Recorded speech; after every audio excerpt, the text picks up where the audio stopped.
Hey guys, welcome to Downballot Roundup. I'm Bryan Randolph, and I'm here to introduce you to Democrats running for local elections and seats throughout the country. Today, I'm very excited to have Christiana Reynolds, who's running for Michigan's House of Representatives in the 108th District. Hello, Christiana. Great to have you here. Thank you, Brian. I'm so glad to be here.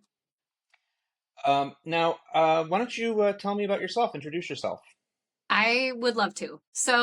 I'm a mother and a public school teacher. I teach at a local school here in Delta County, up in the UP. I'm very passionate about history, and so that's the field that I teach, right? I teach all the social studies classes at my high school.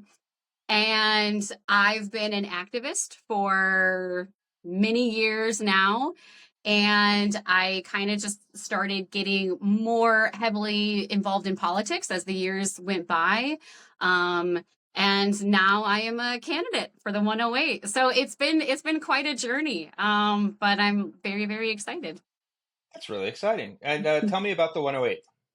Okay, so the 108 is a very, very large district up here in the UP. And I remembered to wear my little UP necklace here.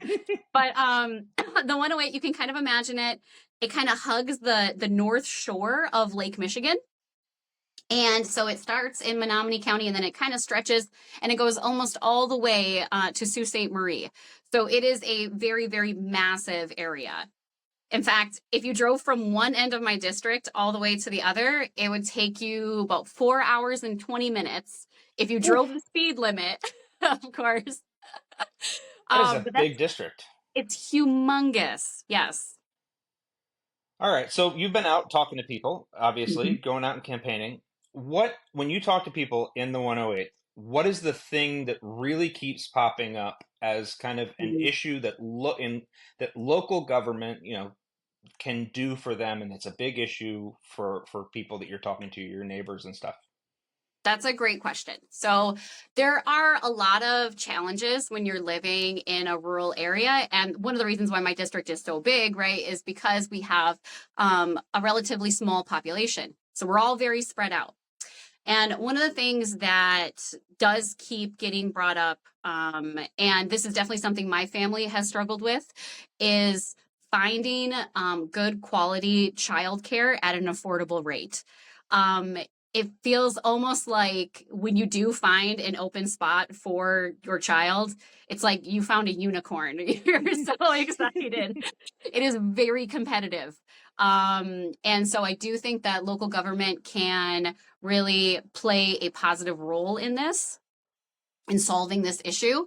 And I think one of the easiest ways that we can address it is by making sure that we are supporting the professionals within this field. I think that's so critical.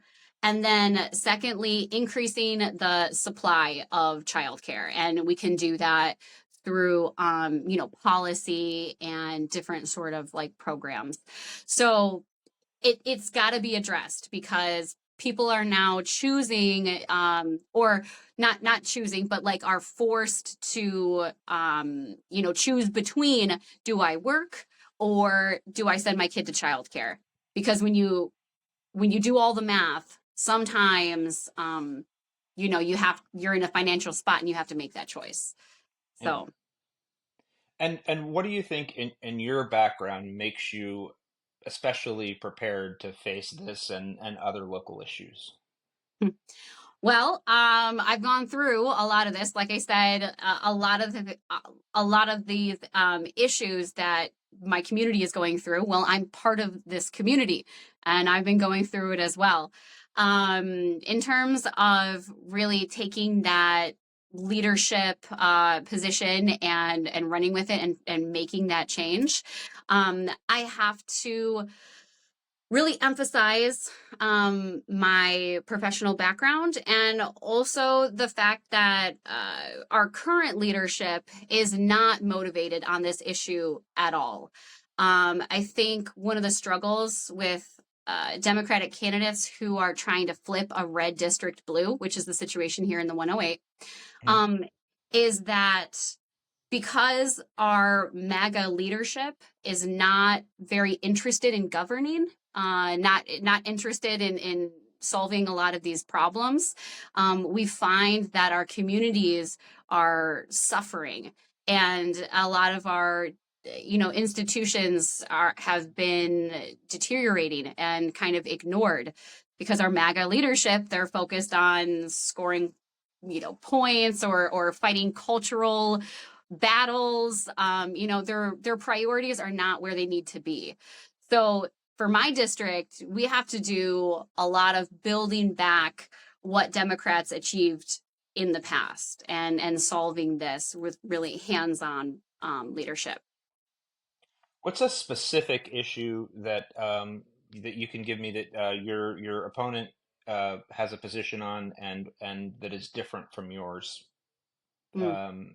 Where you guys differ? Um, we differ on a lot of things. I will say this, it's kind of hard to narrow down, especially when you're dealing with MAGA extremists, Yeah. Politicians.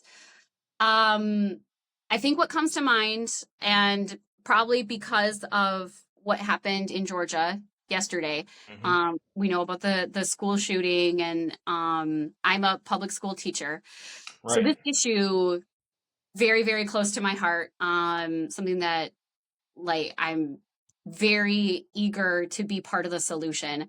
Um, and so I have to say it's this guns in schools. My Mm-hmm. opponent is very pro gun, and his entire focus is on increasing the amount of guns in the community and in schools.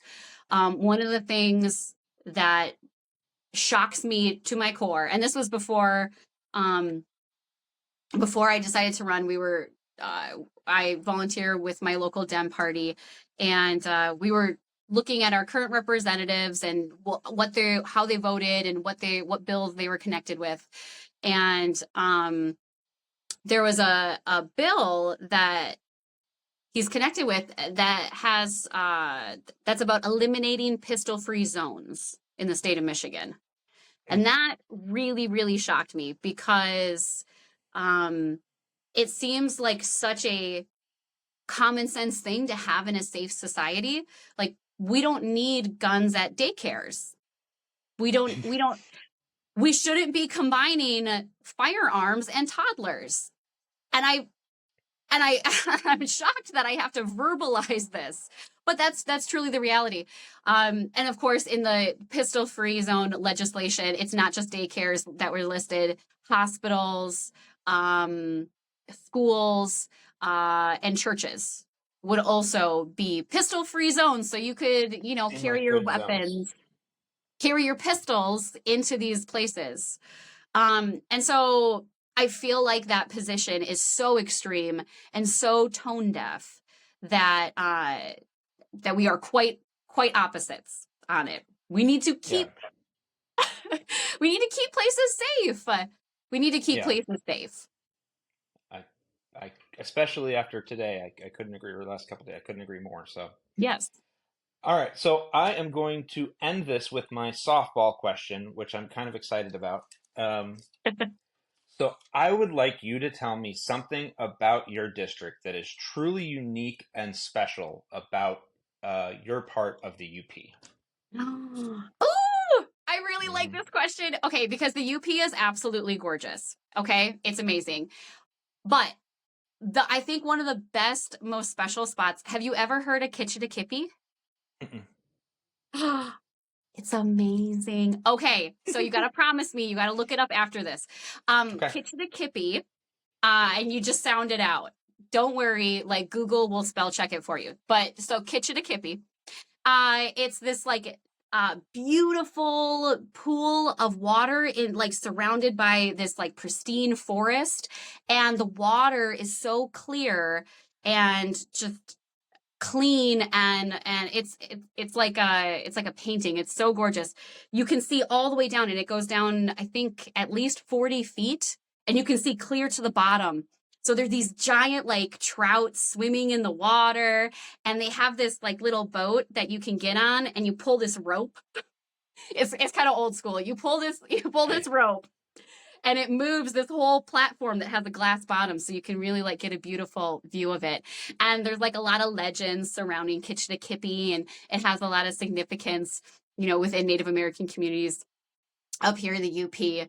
And it's awesome. So yes, I would say it's very special, very magical, definitely worth the visit. All right. Okay. Well, thank you so much, Christiana, for coming and speaking to me today. And I really hope that you can do this because you sound wonderful, and I think you're going to be great for the UP. And thank you very much for coming on. And thank you for doing this. I want to let you know that stuff like this really helps, down ballot candidates, and just getting this opportunity to connect with people and build that community and that momentum, that makes all the difference. And it's stuff like this that is going to flip these red districts blue. Let's hope so. All right. Well, thank you very much. And Thank you. thanks for watching, everybody.